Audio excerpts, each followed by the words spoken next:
Kinumpirma ng Philippine National Police ang pag-revoke ng lisensya ng isang dating pulis na kinilalang si Willie Gonzales matapos itong masangkot sa isang road rage incident sa Welcome Rotonda, Quezon City noong August 8, 2023. Sa isang viral video post, nakita si Gonzales na nasagi ang sasakyan nito ng isang siklista dahilan ng kanyang pagkagalit.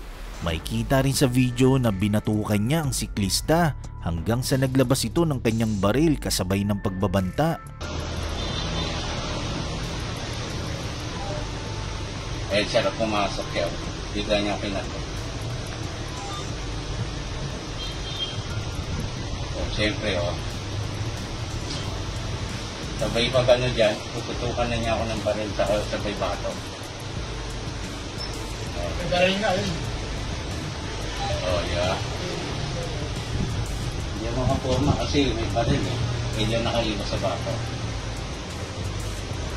May hawak sa baril. Yan, dinidinay na kanina, wala doon siyang baril.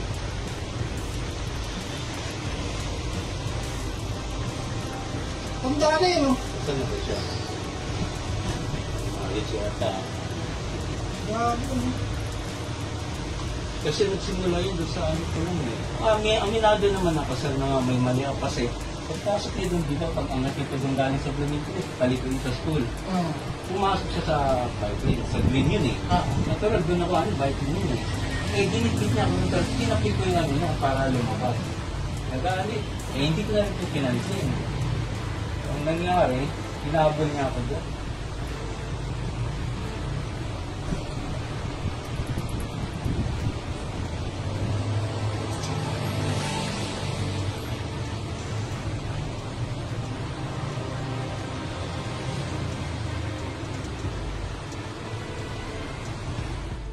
Ayon kay PNP Civil Security Group Office Acting Director Benjamin Silo, bahagi ito ng kanilang mahigpit na pagpapaalala sa mga gun owners na maging responsable sa paggamit ng baril at hindi dapat itong maging instrumento ng pananakot sa publiko. Nauna nang sumuko si Gonzales sa Quezon City Police District at kalaunay na i-release din matapos na iatras ng biktima ang kaso laban sa kanya. Napag-alaman na isang dating pulis si Gonzales at kasalukuyang miyembro ng Department of Public Order and Safety ng Quezon City Government. Gayunpaman, hindi ito palalagpasin ng lokal na pamahalaan ng Quezon City ang ginawang panunutok ng baril ng retiradong pulis na si Willie Gonzales sa isang siklista.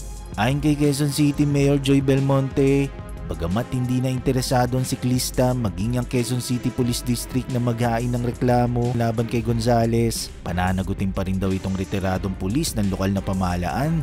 Kabilang sa mga posibleng ikaso laban kay Gonzales ay ang grave threat, slander by deed, reckless imprudence, physical injuries, violation of bike lane ordinance, at violation of RA 10591 or absence of a license to own and possess a firearm at absence of permit to carry. Pero kung sakaling kumpleto siya ng mga lisensyang nabanggit, maaari naman itong ma-revoke.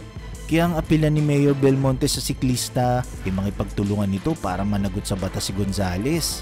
Para naman kay Gonzales, case closed na ang usapin sa pagitan nila ng siklistang binatukan at kinasahan niya ng baril. Ayon kay Gonzales, nagkaayos na raw sila ng biktima kaya tapos na raw ang issue.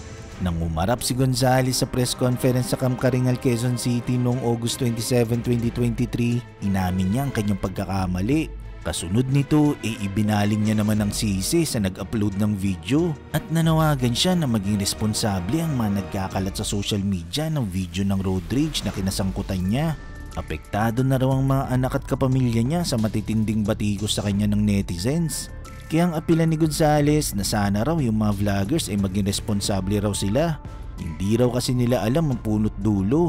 Kaya't marami raw kaagad ang nagkokomento, lalo na't hindi naman daw nila nakita yung tunay na pangyayari.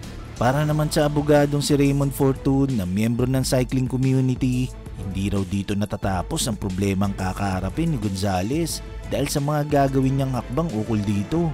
Nagkaroon daw ng komunikasyon si Fortune sa siklista na hindi niya pinangalanan bilang proteksyon nito. Kwento raw ng biktima, dinala raw siya ni Gonzales sa police station at di umano sa pilitang pinapirma ng kasunduan na nagkaayos na sila. Pinilit din daw siya na paaminin na siyang nagkamali sa nangyari at pilit ng pinagbayad ng 500 pesos dahil nagasgasan ng bisikleta nito ang kanyang kotse.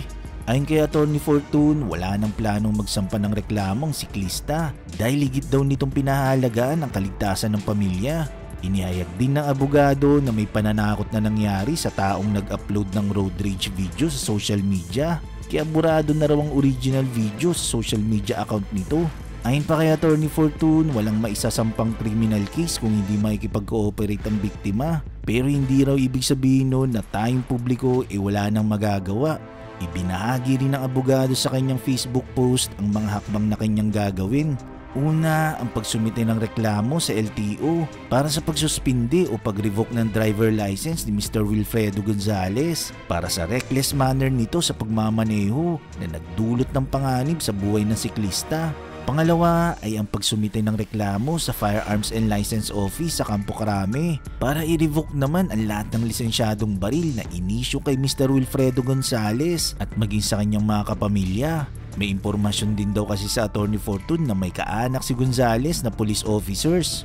Pangatlo ay kung konektado pa rin siya magpahanggang ngayon sa gobyerno, mahaharap siya sa reklamo for conduct unbecoming of a public official sa ilalim ng Republic Act 6713. Isusumite rin niya ang furnished copy ng video sa Senate President at Speaker of the House para sila rin mismo ay makapagsagawa ng hiwalay na investigasyon upang ang nangyaring insidente noong August 8, 2023 ay hindi na maulit pa at mapanatili sa ating mga mamamayan na ligtas pa rin ang dumaan sa ating mga kakalsadahan. Kumilos na rin ang Land Transportation Office o LTO dahil bukod sa investigasyong ginagawa nito, naglabas na rin ito ng show cause order para kay Gonzales. Ayon kay LTO Chief Assistant Secretary Attorney Vigor Mendoza II, sinisigurado raw nila sa publiko ang magiging agarang aksyon nila rito. Kaya para mapabilis ang pagpataw ng sanksyon based sa nag-viral na video, kinakailangan pa rin nilang idaan ito sa due process para magkaroon ng patas na pagkandak ng investigasyon. Pinasalamatan niya rin ng mga netizens na nag-upload at nagbahagi ng video sa social media na naging dahilan daw kaya napabilis ang aksyon ng kanilang tanggapan.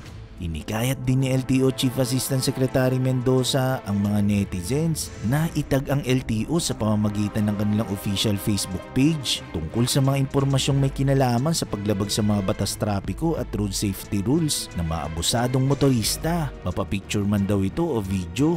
Sabi pa niya na magtulungan daw tayong lahat upang mapanatiling ligtas ang ating kakalsadahan sa pamamagitan ng pagtukoy at pagtugi sa mga abusadong motorista. Nagkakaroon daw kasi ng lakas ng loob ang mga abusado sa kalsada kapag walang nagrereklamo at kapag nagkaganon hindi raw sila mahuhuli at hindi sila mapaparusahan. Ang statement na ito ng LTO ay tila taliwas sa payag at panawagan ni Gonzales na maging responsable daw ang mga vlogger na nagbabahagi sa social media ng video ng pananakit at pagkakasanya ng baril sa siklista. Ayon naman kay Congressman Erwin Tulfo, napakaamo na raw ng itsura ni Willie Gonzales. Sabi pa niya dati palang pulis si Bossing kaya may baril. Sabi pa ni Tulfo matapang lang daw to dahil may baril.